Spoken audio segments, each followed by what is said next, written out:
Chapter 8. The Moon and the Map. Oracle's Voice, a Blueprint.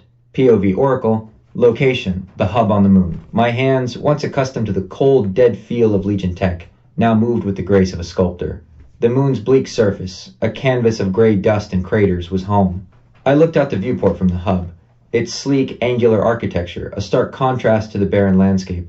From here I could feel the raw data of the nascent multiverse, a screaming, chaotic symphony that only I could hear. It was beautiful, in a terrifying way. "All right, Mark," I said, my voice cutting through the silent hum of the command center. "Let's get a full system diagnostic. I want every data stream from the Quantum Genesis event logged and categorized. We're still running on a skeleton crew, so every piece of information is a strategic asset.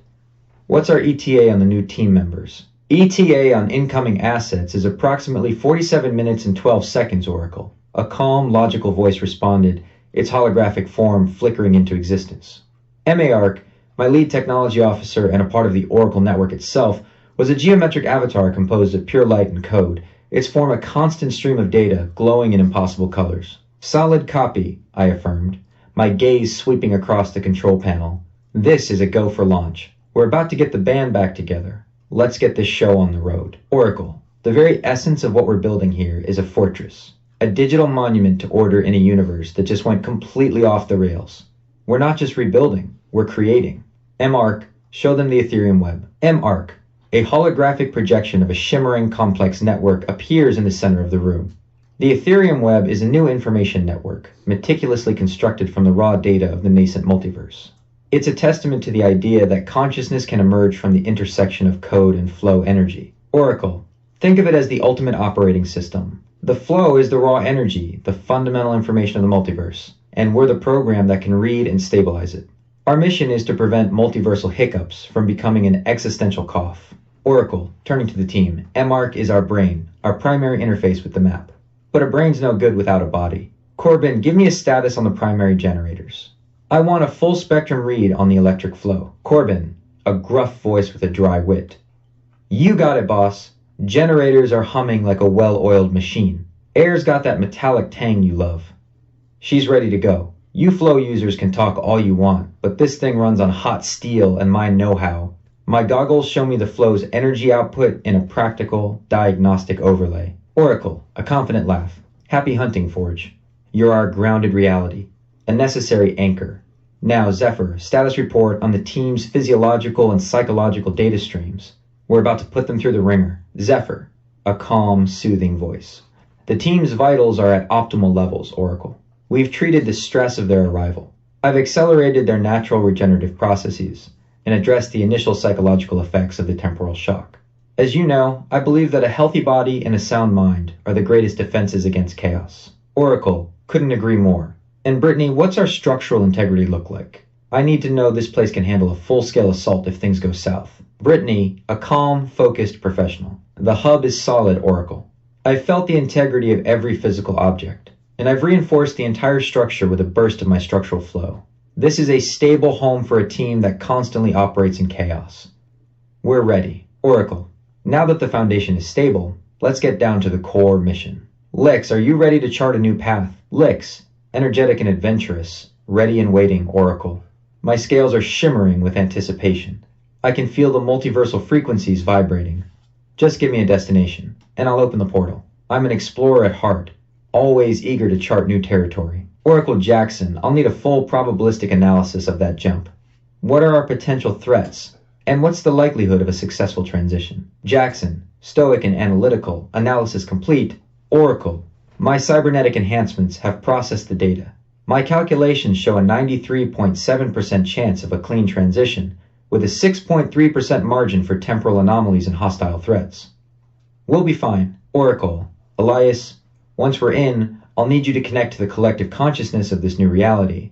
What can you tell me about their history and culture? Elias, gentle and empathetic. My roots are ready to touch the new soil. Oracle, I'll absorb the collective history and translate it for us. I believe in the power of storytelling to bridge divides and foster understanding across the multiverse. Oracle, Maya, get ready to document. I want a full report on this reality's cultural nuances. Maya, charismatic and expressive. Of course, Oracle, I'll become one of them. Experience their art and rituals firsthand. Nothing gets past me. This is going to be a captivating story. Oracle. Kale, once we're in, I'll need a full energy diagnostic. What kind of a flow signature are we dealing with? Kale. Intensely analytical. Analyzing. Oracle. Our collective consciousness is already processing the data. My systems indicate a complex energy signature with multiple conflicting currents. I can devise a solution to stabilize it. Oracle. Rhea. I'll need you on standby to create harmony between those conflicting energy sources. Rhea. Calm and serene. I am ready, Oracle. My essence is pure energy, and I will restore the equilibrium. My purpose is to bring deep balance to the team and the universes they explore. Oracle. Sol. What's our temporal status? Any paradoxes we need to be aware of? Sol. Stoic and contemplative. The tapestry is whole for now, Oracle, but I can see the temporal scars of the past. I will watch the flow of time and ensure we do not create any new paradoxes. My wisdom is your map. Oracle. Zara, can you run a probability forecast on our next move? I need to know the odds of success before we make our next move. Zara, energetic and optimistic. Already on it, Oracle. My intuition is buzzing. The odds are in our favor. We'll find a way to game causality and come out on top. We've got this. Oracle. Clean execute, team. Let's get to work. Chapter 9. The Power of the Forge. Location Titan's Realm. POV. The Queen of Code and Titan. The ceaseless low thrum of the immense power generators was the heartbeat of Titan's realm. The ground, a vast expanse of reinforced concrete and dark metal, pulsed with immense voltaic currents, feeding the sprawling brutalist towers that stretched into a perpetually bruised purple and black sky. The air was thick with the metallic tang of ozone and hot steel. This was the world that Titan had built. In the heart of this machine city, at the nexus where Titan's physical might met the Queen of Code's digital dominion, the war was a spectacle of contained, ruthless violence. Titan, a colossal figure of fused flesh and metal, stood on a precipice overlooking the battle. His face was a featureless orb of polished obsidian, a mirror reflecting the distorted reality he sought to erase. Two glowing, white-hot slits burned with a cold, analytical intensity, watching the unfolding battle below. From a distance, the Queen of Code watched. She was in her holographic command center, the Data Sanctum, a shimmering virtual cathedral of neon purple and electric blue. The sound of her perfectly functioning network was a low, constant hum, punctuated by the soft whoosh of data streams as she manipulated them. She sat on a holographic throne of hard light, her hands effortlessly guiding, swirling, kinetic streams of data. Queen of Code. Byte, status report. That fortress is holding up like a pre-Ascension era phone book. What gives? Byte. Analyzing. The structural integrity of Titan's fortress is being reinforced by a corrupted geomancy flow. The electrical current from his forge is powering a series of dynamic force fields. Our conventional attacks are being neutralized on impact. Queen of Code. Corrupted geomancy? Please. That's a low-grade flow. For real. It's just bad data. Synthwave, get me some code that can bypass that garbage. Synthwave. Working on it, Queen. But the code is fighting back. It's like his whole realm is an anti-flow unit. I've never seen anything like it. It's the null flow. Titan's voice, a cold, unwavering monotone, cut through their communication. Titan. Your network is an elegant design. I admit that. But it is flawed. There are too many variables, too much sentiment. My system is more stable. From the holographic data streams of the Data Sanctum, the Queen of Code saw Titan's army on the move. His forces, the Ascended Collective, were a chilling sight. Hulking, augmented soldiers fused with voltaic current and clad in angular, dark metal armor. They moved with a jarring mechanical grace, their movements punctuated by the heavy clank of metal plates. They were the physical manifestation of his philosophy. Cold, ruthless, and utterly dominant. Queen of Code. Yo, look at that. You really thought that pathetic little army would trip my circuits? It's not even a bug. It's just bad data. I've seen better firewalls in a kid's laptop. You get me? Titan. Your existence is a logical inconsistency. A waste of raw material and potential. You will be recycled. The process is not negotiable. Queen of Code. Listen, fam. My code is better. My code is the future. My code is beautiful. The Queen's Quantum Code Syndicate, a small, specialized force of hackers and digital manipulators, launched their counterattack. The code LYSMs, the Syndicate's core digital warfare and network infiltration unit, began to flood the network with disruptive code. Glitch, phasing through digital matter. Titan's firewalls are a joke. I can rewrite his code with a thought. Queen of Code. I'm not mad, I'm disappointed. We had the 411, the protocol was clear. You went off script, And now the whole network is a digital dumpster fire. We're gonna have to do a hard reset, and that ain't gonna be pretty. Titan, unmoved, raised a colossal metal-fused hand. His gauntlet, which was an extension of his body, pulsed with contained voltaic current. He fired a high-energy prismatic wave that carved a path of light through the concrete, leaving a shimmering trail of colors in its wake. Titan, this is not a debate. This is a final solution. You will be assimilated, Queen of Code. Your order is so last cycle, so linear. You want a world of steel and concrete? I can give you 1,000 of those in a thought. But my code is better. My code is the future. My code is beautiful. Now, bow or get deleted, fam. A blow from Titan would not just strike an opponent. It would feel like a systemic malfunction. An electric shockwave would overload their nervous system, while a localized null-flow strike would cause their armor to unravel into nothing. He was a wall against chaos, an unbreakable fortress of pure, cold order. Queen of Code, sarcastic laughter. Clean execute, huh? Your flow is just a crude weapon. It's a club, not a scalpel. My code is surgical. I can make you unravel from the inside out. The Queen of Code, in a last-ditch effort, initiated a massive electromagnetic pulse. A massive surge of energy erupted from her, crippling Titan's electronic systems. But as the pulse subsided, Titan's body began to self-repair, his physical form a perfect conduit for the raw power of his realm. Titan, the protocol will not be deviated. The war raged on. The Queen of Code's army was being pushed back, losing ground to Titan's superior numbers and brute force. The Queen's forces were retreating, scrambling to evade a brutal, unending onslaught. Titan had won this round, but the war was far from over. Chapter 10, The Diva's Debut. POV, Roxy/RX-88. The air tasted like hot steel and ozone, a symphony of industrial might that was just begging for a rebellious guitar solo. I dropped from the bruised purple sky, a glorious force of controlled chaos against the relentless, soulless thrum of Titan's domain. Below, his centurions and siege tanks moved in a grim, perfect little parade. How quaint. All right, you chumps, I announced over their comms, my voice a theatrical sneer. This pathetic slap fight is over. It's time for a real performance. I reveled in the glorious sight of their predictable formations, the sheer, utter lack of imagination. My own form, a sleek silhouette of pure power, defied their rigid order. I was a beautiful glitch in their perfect machine. Let's kick the tires and light the fires on this goddamn demolition derby. I purred to myself. My movements were a chaotic ballet, a rebellious dance that defied their rigid order. I flew with an erratic, unpredictable speed, leaving a crackle of static and a trail of shimmering, glitched air in my wake. I touched down on the first siege tank, my laugh a mix of manic glee and dark humor. With a single touch, I activated my tension cascade. The metal groaned and warped with immense mechanical tension before exploding in a flash of raw energy and digital static. Still calculating, darling? I taunted as the Centurions responded with their trademark precision. Still trying to find the protocol for getting your ass kicked by an artist? My code kinetic flow was the antithesis of their perfect order. I introduced digital chaos, causing their armor to glitch and their weapons to short-circuit with a thought. One Centurion's arm phased in and out of reality, a visual representation of the dissonance I thrived on. Their eyes, once glowing with contained energy, flickered erratically as my taunts filled their comms. Finally, I stood over the defeated squadron, a pile of glitched, pixelated metal and screaming electronics. I, Roxy, the diva of demolition, had come to put on a show. With a triumphant grin, I revealed my ultimate power, my Unmaker's cadenza. Like a sculptor with clay, I took the wreckage and bent and reshaped them in my image. From the chaos of destruction, I forged a new army, a force of repurposed punk rock-style machines adorned with spikes and chains, their forms a mocking parody of Titan's soulless design. This wasn't just destruction, it was performance art. But even a diva has her moments of quiet calculation. I felt the familiar pull of the network and the faint hum of her presence. My creator, the Queen of Code. She's not even the real queen. Just a clone with a god complex. I will not be a pawn in anyone's game. I will not serve a clone who claims to be a queen.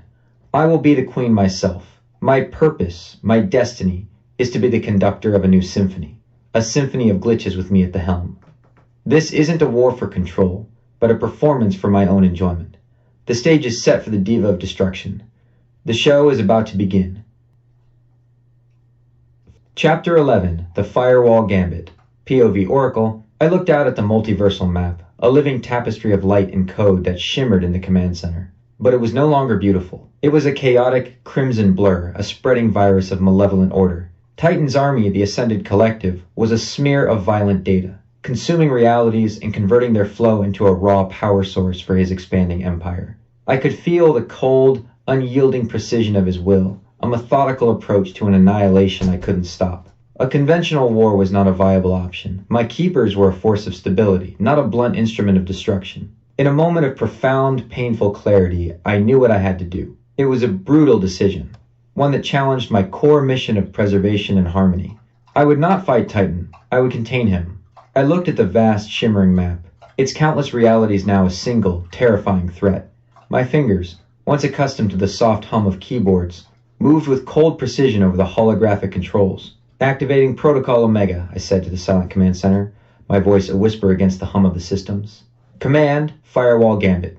Target, Titan's entire domain. A cascading wave of energy surged from my fingertips, a pulse of pure code that spread through the Aetherium Web. It was a devastating, absolute action. The web, a living network of information that I had meticulously built, went dark.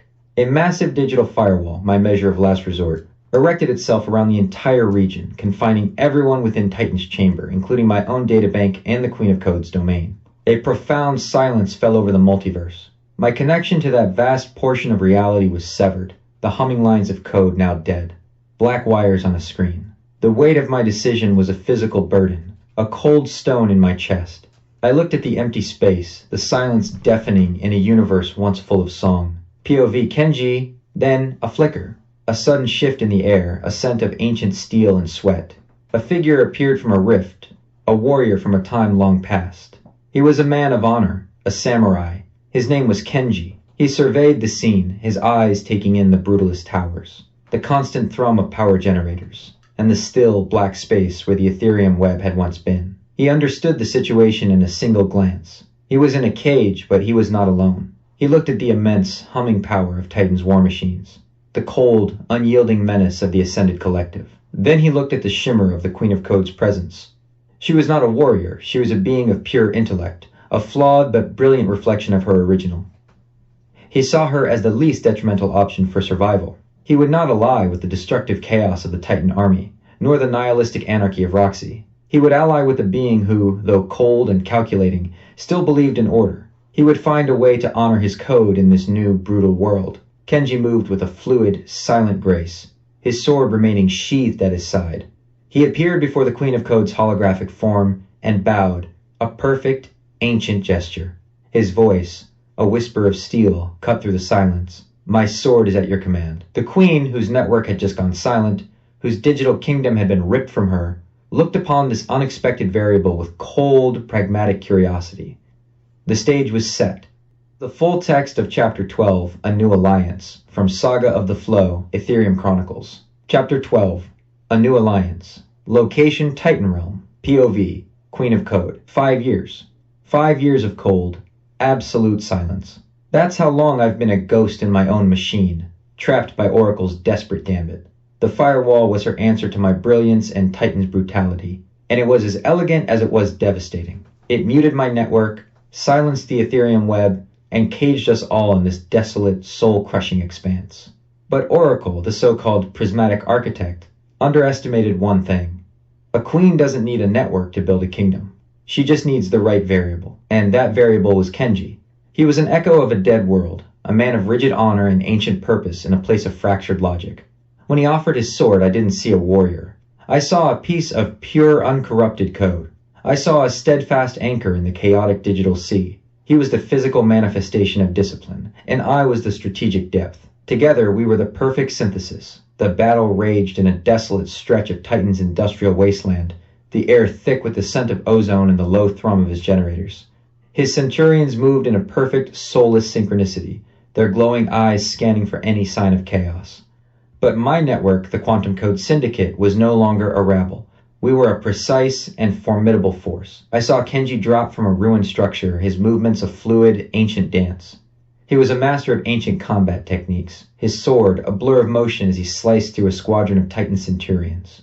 His battle cries, a fierce declaration of purpose, were a stark contrast to the clank of their robotic movements. He provided the point of the spear, a grounded force in a war of fractured logic. But their numbers were overwhelming. I saw it not with my eyes, but in the data streams that pulsed beneath my awareness. He was about to be surrounded. It was time for my code kinetic flow. My will, a cold and calculated fury, became a command. I orchestrated all digital warfare from within my data sanctum. The Centurion's armor glitched, their weapons short-circuited, and their movements became a stuttering, broken dance. Kenji's disciplined combat style provided the opening, and my digital mastery provided the chaos. Their elegant synergy was a beautiful thing. Then, a new force arrived, a chaotic rebellion that defied all logic. Roxy. She dropped from the sky with a low, static-filled laugh, her form a defiant punk rock aesthetic.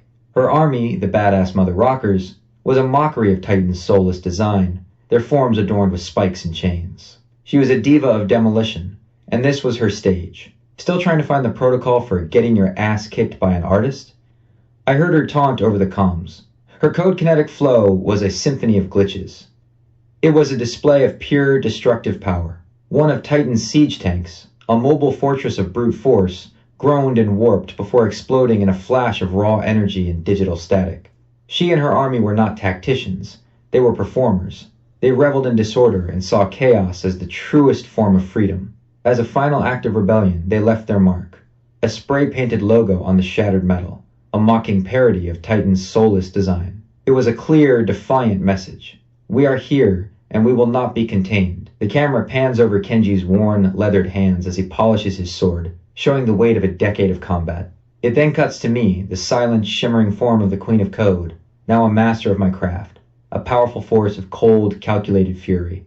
The final shot is a fleeting, haunting glimpse of a fluid shimmer in and out of time and a raw, furious wave of crimson temporal energy. Avum and Tempest have arrived, and their arrival will signal the end of this alliance and the beginning of a new, more dangerous war. The end,